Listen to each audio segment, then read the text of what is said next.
want to talk about the secret killer to your follicle. And this is something that started a long time ago that you are completely dismissing from your mind. But today we're going to shine a little bit of light on it. And if you are open to hearing things that you've never heard before, then this will be a really enlightening video for you. But if you soft as wet tissue, this video may make you mad, and it's going to make me mad if you won't hearing you soft. So get off my channel. My mama used to braid my hair hard when I was little, to the point that I would cry. She'd hit me with a comb or a brush if I moved too much and told me to stop being tender-headed. She said that her mama did the same to her, so I shouldn't be crying. 20 plus years later, I go to get my hair blown out, and the hairdresser was like, you like parting your hair on the left. And I was side-eyeing her until it clicked that my mama gave me a permanent part. No wonder when I part my hair in the middle or on the right, my hair magically went back to the left. Oh, I didn't know if a video had been made yet on the topic, but could you please do a video about relaxers on little girls? On this channel, I teach you about the human hair growth cycle. Make sure you check the description box below for the different playlists on the human hair growth cycle, so you can go check it out, right?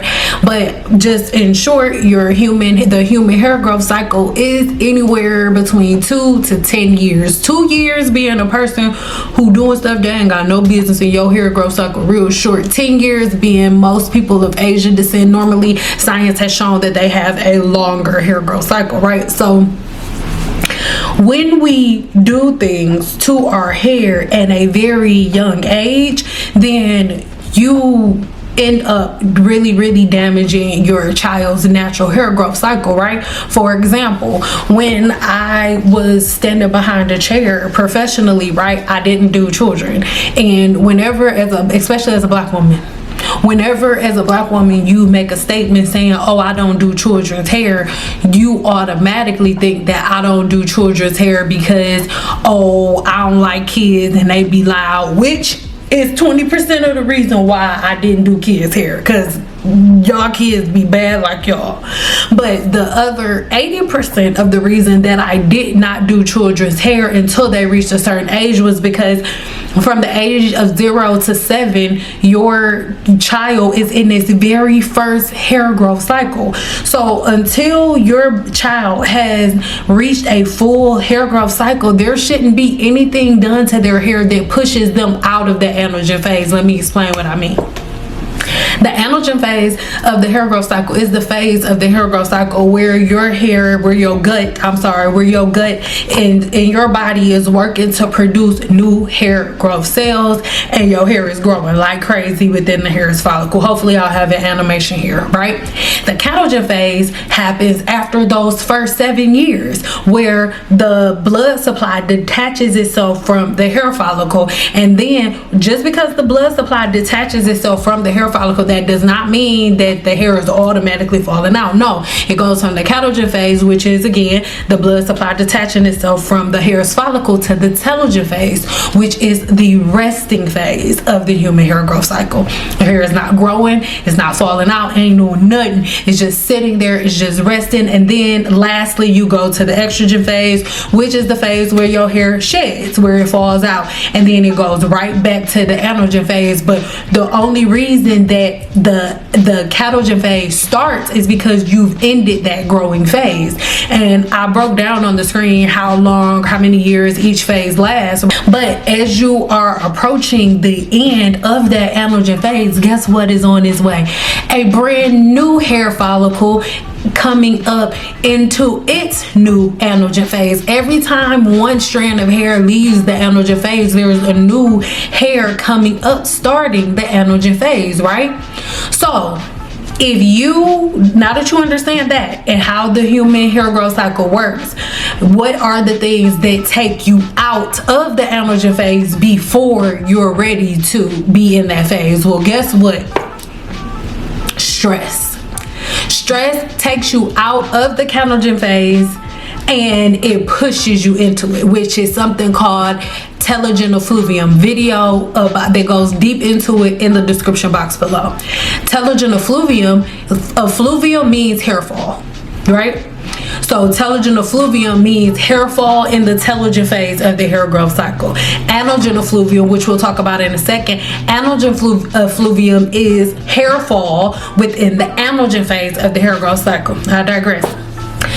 Telogen effluvium. When you have stress, now when we're talking about internal stress, this is the reason why a lot of people, when they're going through different stressors and things of that nature, like chemotherapy, you go bald with chemotherapy because the radiation is putting stress on the hair's follicle and making it detach, fall straight out, right? But women or men that go through chemotherapy, for the most part, their hair grows back. Why? Because the hair was in a resting stage. Or if you have a baby, most of the time it extends that anogen phase, right? Your anogen phase be crazy when you have a baby, but sometimes, not every time, sometimes a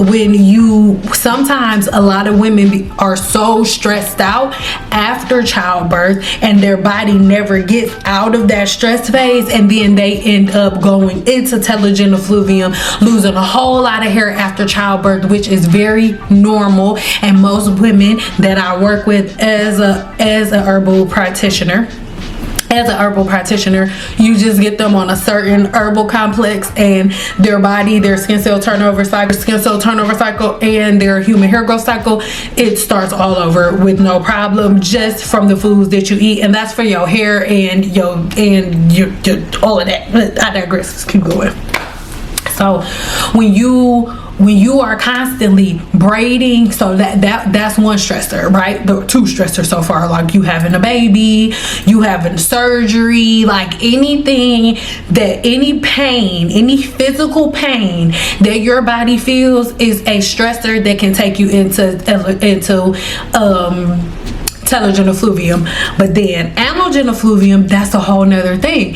Anogen effluvium is where your anogen phase is cut short, right? Remember, the anogen phase is supposed to be anywhere between 7 to 10 years. Somebody who has anogen effluvium, remember the word effluvium means like hair fall, the word effluvium, hair fall within the anogen phase of the hair growth cycle. Your hair is not supposed to fall out during the anogen phase of the hair growth cycle. Your hair is not supposed to fall out during the telogen phase of the hair growth cycle, right?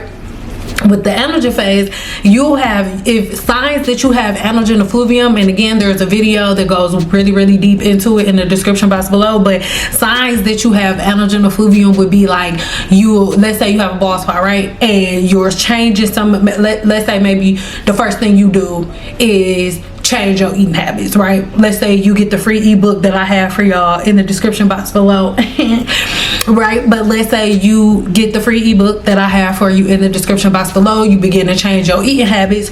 Bald spots that you saw before start to pop up. The hair grows back. But then you notice after like 3-4 weeks, those little stubbles gone and you bald head again. Well, guess what? Most likely you are suffering from anogen effluvium, where instead of your hair growth cycle being 7 years, your hair growth cycle like 2 weeks. It's like 2 weeks. And again, go over to that video where I break down anogen effluvium and all of that, because I'm not going to do that here. But I just want you to understand the nuance of how all of these things fit in together. So when we're talking about children's hair, these things are not dismissed from children's hair. And I think that's where the divide comes from. As a licensed cosmetologist, a lot of people, even as a cosmetologist, a lot of people may not agree with me, even some professional cosmetologists, because I know professionals that prefer to do children over adults. Girl, everybody's made differently, because absolutely they're not, because for me, there's nothing wrong with you getting your child's hair done, right? It is the way in which y'all get y'all child's hair done. I already made a video about this stuff here, like the princess, whatever the hell, princess sculptor, whatever the hell, and like all of these different braids and tight styles and things of that nature that you do on your children's hair. They have a long-term breakdown. There's a long-term effect, right?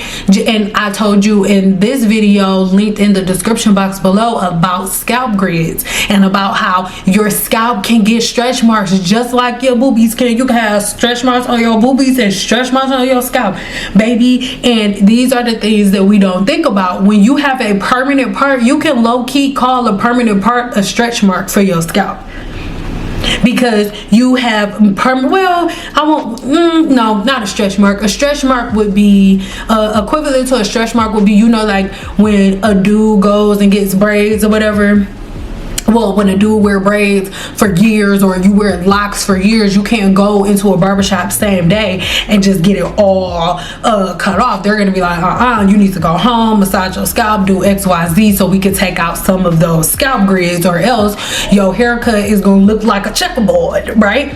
And there's literally nothing that the barber can do about that. But of course, as a woman, those are things that you don't know. Even if you have a son and you go in to see a barber, they're not explaining that to you. It's not their job, right? So when you if you know this, right, we know for a definite fact that you can give yourself a permanent part. We know that for a fact. Doesn't common sense tell you that if you can give yourself a permanent part as an adult, what do you think is happening when you start doing all of these things to the human follicle of a child when they're young? Point blank period, I did not touch kids' hair until they were like 10 or 11.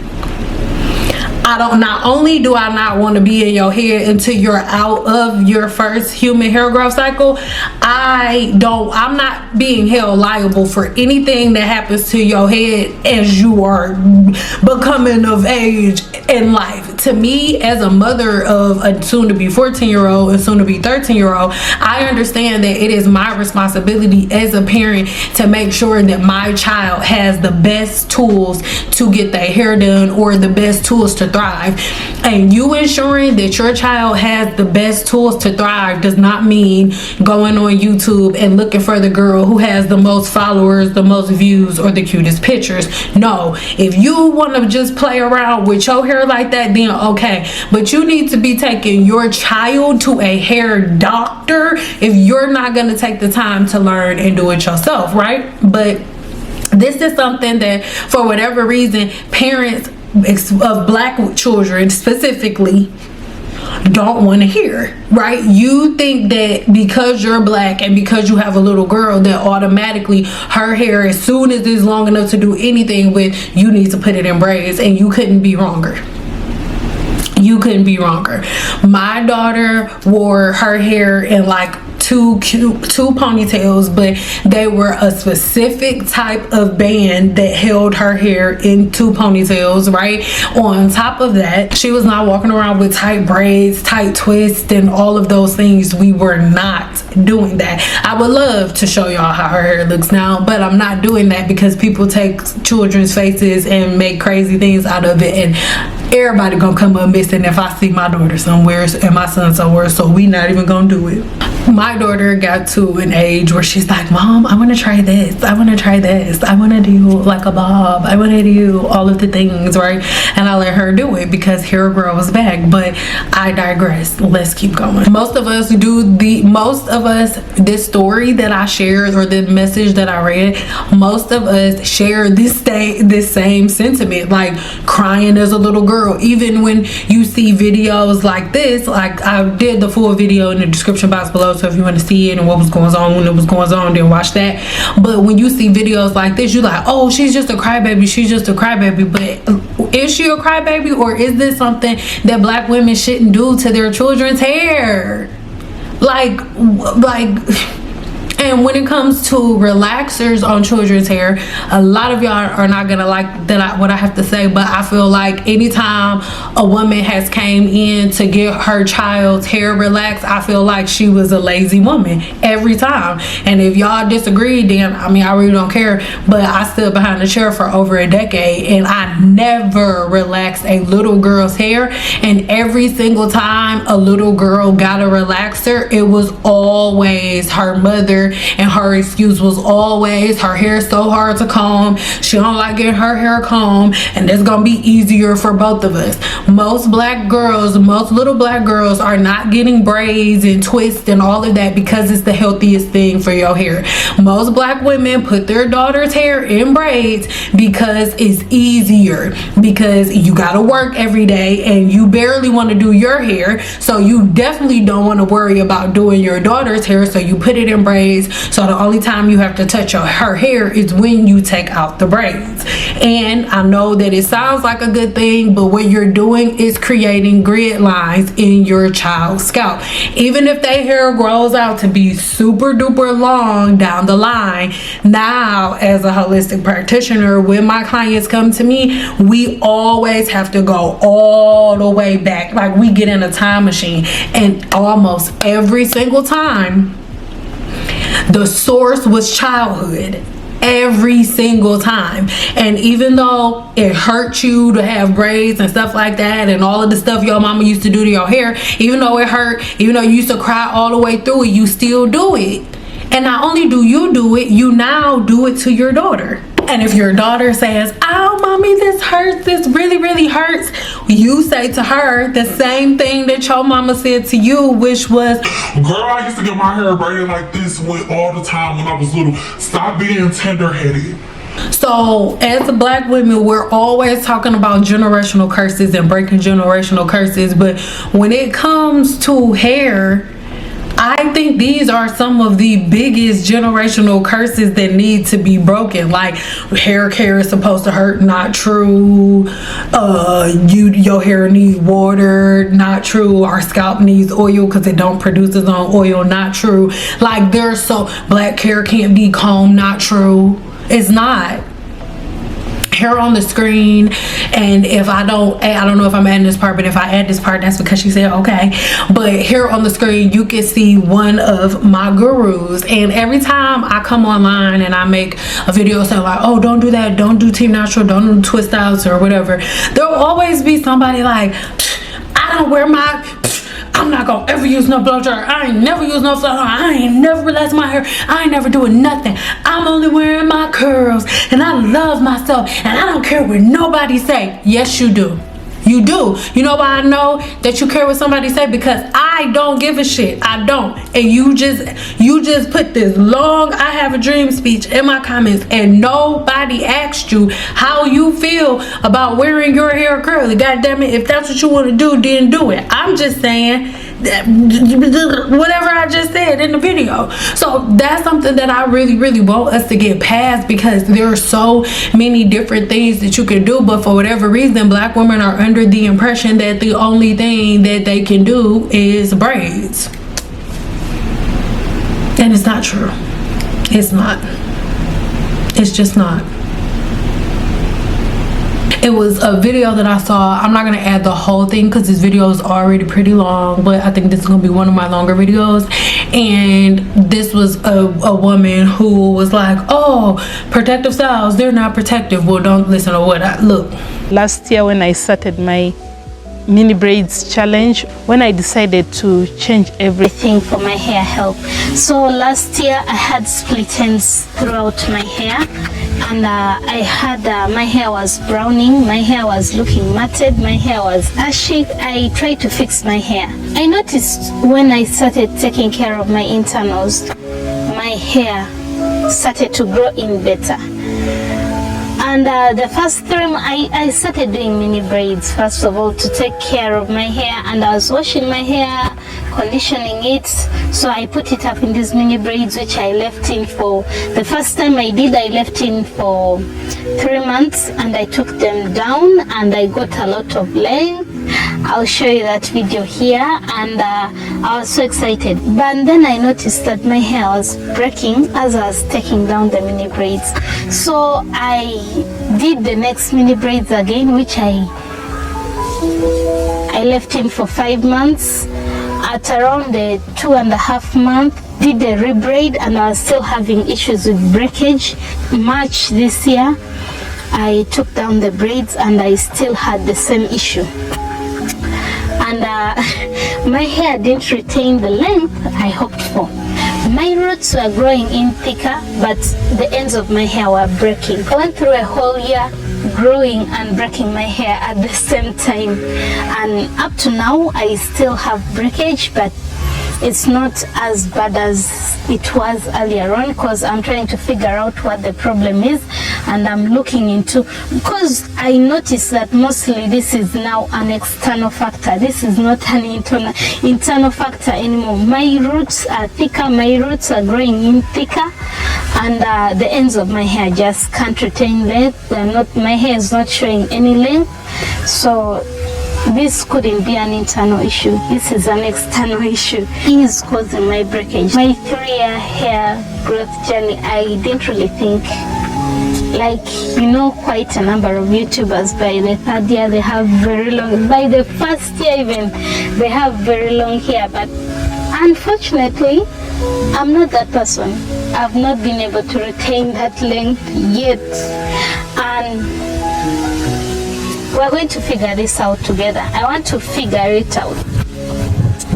So first of all, I made a video earlier, a few months ago, talking about how being a less natural is damaging and true. I shouldn't have left in my mini braids for as long as I have been doing. I noticed by the time I was taking down my mini braids, my hair would feel dry even if I was washing it weekly. So protective styles, like leaving them long-term protective styles, they don't work for me. So from you hearing what she just said, in her own way, she said what I've been saying for years. And the thing is this: everybody's doing all of these different styles and stuff like that, but when y'all go back to the people who taught y'all to do it originally, none of them are doing that as their primary source. And the thing is, I've also had, I'll try to leave them up on the screen, I've also had multiple people who were like saying, I didn't believe you at first either, but now that I look at it, it's like, oh my god, like everything's starting to make sense. And so the problem isn't that you don't believe me. The problem is that you like, oh my god, if I don't do this, then what else do I do? Because for you to believe me, right, or for you to implement any of the things that I encourage you to implement, you have to then admit that the things that you've been following and the things that you've been arguing with your cousins and your mama and your baby brother, sister, cousin, baby daddy, sister, baby mama, Tracy, like all of the things that y'all been arguing about, you were wrong. You have to admit that. So it's not that you mad at me. Y'all be on blogs calling each other out y'all names and like arguing and fighting like somebody owe y'all money. So it doesn't have anything to do with me. It has to do with your level of accountability, and if whether or not you're woman enough or man enough to look in the mirror and say, I was wrong. And it's okay for me to not know what I don't know, and let me go look at some content from somebody that actually knows. It's really simple. It is. It's really, really simple, because when we're talking about team natural stuff, these are things that were never supposed to happen. And if it was never supposed to happen to grown women, what do you think is happening with little girls? I've never been behind anybody giving a little girl a relaxer.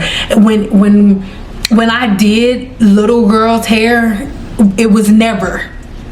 It wasn't a thing. Little girls, it wasn't a thing. Even if I had a client whose daughter's hair I did, she had to be at least 10 and up. And it's one little girl that I have a video on my channel with her, and she like all on her phone. She was 10, her little sister was 7, and I did the mom's hair. So I let her daughter come. It was like whatever, but then her little sister came and she was I called her mama. I said, hey, come get your fucking baby. I didn't say it like that. I was, come get your baby. I'm not, no. All of this yelling, like, it's some people that's there for it. That is not in my job description. It's not. I don't give a shit what y'all talking about. Anyway, I digress. Relaxer on a child, I think that is done by a lazy mother. When we're talking about braids on the child, that's like 2, 3, 4, 5, 6, lazy mom. I'm sorry if that's how I don't care. You're, especially once you know. If you don't know any better, then okay. But if now you know, like, oh man, I shouldn't be getting my daughter's hair braided while she's 4. She shouldn't have long box braids while she's 4 because this is her first hair growth cycle. If you're still doing that, even though you know that, then yes, you're one of the dumb ones. But if you don't know, you're not dumb. You just didn't know. You don't know what you don't know. But now that you know, it's time for you to start making better decisions for your baby, right? Love you guys. This is one of my favorite clients. I know you see her all the time, but this is one of my favorite little girls whose mother had steered left a little bit for a minute, but she drew it right back in, and her daughter's hair is thriving now, right? But these are things that I really want you to think about. I really hope that this conversation made sense. And if you stuck around this long, then make sure you check the link in the description box below for your free ebook. Thank you so much for watching. I love you guys so much. And until our next video, bye. Oh, again, do me a favor in the comments. What do y'all think? This isn't, I didn't cut my hair. This is something that's about to come out, but I'm putting it back in because I'm gonna be doing like the little short vibe thing for a couple of days. Well, a couple of days, for a couple of months or whatnot. So tell me what you think about it. Anytime y'all see my hair like this, I'm fighting the clippers. Like, I want to cut my hair off so bad, y'all don't even understand. But I love you guys, and until our next video, bye.